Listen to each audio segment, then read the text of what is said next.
Arambai Tengol na kauzakiba ahanbada akhona lauthoksakiba asi numit 10 gi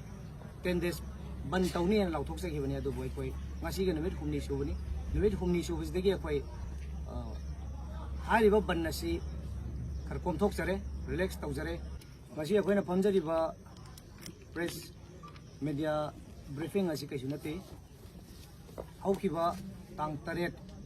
June 2025 ki numidang da ikang khangaudana कोई आरामबाई तेंगोल की senior leader में ओइबिरिबा मिंगोइन पंजरबदा असेम कानन Singh CBI की case अमगा मरी लेना माबू इम्फाल की मफम अमदगी फाकिबा अदुना मरम ओरगांदा लेबाक्सिदा अखोगी थोहन निंगदबा थौदो खरा थोखरे मदुदी करिनो हार मतमदा पेनदबा नुंगाइतबना मरम ओरगांदा अखोई नुमितुगी नुमिदांग मक्तगी होना बन तौजकी हारिबा बन असी मरम चादना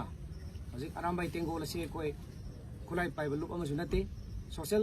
cultural organisation इसागी इनाक lining अदुगुंबा योखचनबा लैरिबा अदुगुंबा loop असीबो मफम मतमना याददुना illegal immigrants को की टेररिस्ट इन लंदार को की खुद खुलाई पाइदुना कंगलेपाक इमा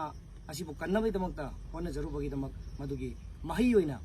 कोई हुजिक फानब कोइदान तानबिबा एनआईए केस पांचलकपा CBI ने केस पांचलकपा अदगी लोकल पुलिस स्टेट की पुलिस सिंगी अखोगी स्टेशन जिंगदा FIR मैम पांचलकपा असिगो मैम जु पेन दो फोंदो पोइना लखोइना आरामबाई तेंगोलना बन कौजकी अद हारिबो बन सिदा यामना नुंगाइतबा थोनिंगदबा थौदो हाइबा तारगदी आरामबाई तेंगोल की मिंग सिजनरगांदा आरामबाई तेंगोल दी नतबा ngausin phejinaba nisha chaba bangi namada irang sagatpa migi lambida mayum mapada khamduna leba gari mai thadokpa lohong khongdong balakpada gari thugaiba mi phuba amadi yamna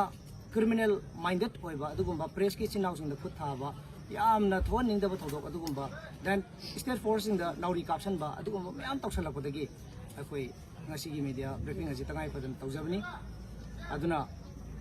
आरामबाई तेंगोल ना कौजकीबा अहानबदा अखोना लाउथोकसकीबा asi numit 10 gi 10 days ban tawni na लाउथोकसकीबनी अदु बोय कोई ngasi ga numit humni subani numit humni subasdagi अखोई हारिबा बन asi खरकोम थोकजरे relax तवजरे मसिगी मरमदि हुजाइना मांगदा थमजग्रिबा number 1 अदु अदगी अमु number 2 दा अखोई इसिंग इचावना अवाबा मयाम अमा हुजिक्सी खमथेंगना मायोकना लिङै लानगी चैथेंग फंगलिङै अदु क्यामना वारिङै मतम सिदा कोई बन तौबदगी अखोई लाकदौरे पुसिलकदौरे चाना थकनबा सकमाइदा अलू मयाम पुमदना लैबा इंजांग नापी मयाम पुमदना लैबा येरुम पुमदना लैबा nga पुमदना लैबा अदुमाइन तौदना सोमदा अदुना मरम ओरगांदा इम्फाल मयोनजिदा सिटी मनुंगदा पोचै तांखलकबा अदुना मरम ओरगांदा प्रजा मयामगी पेंदबा नुंगाइतबा अमदि मकोइगी अपील रिक्वेस्ट अखोइदा मतम खरदंग कोमथोकपिबा यागद्रा हादना प्रजा मयामना कन्ना रिक्वेस्ट तौरकपदगी मदु अखोइ खनरो मतुंगदा अदे हौजिक लौ सिंगुसु ओइबना मरम ओरगांदा अखोइ लौ खोइगदौब खोटकदबसि ट्रैक्टर दा थाव हानब लेसलक्तबा कैदौरक्तबा अदु मयामदना मरम ओरगांदा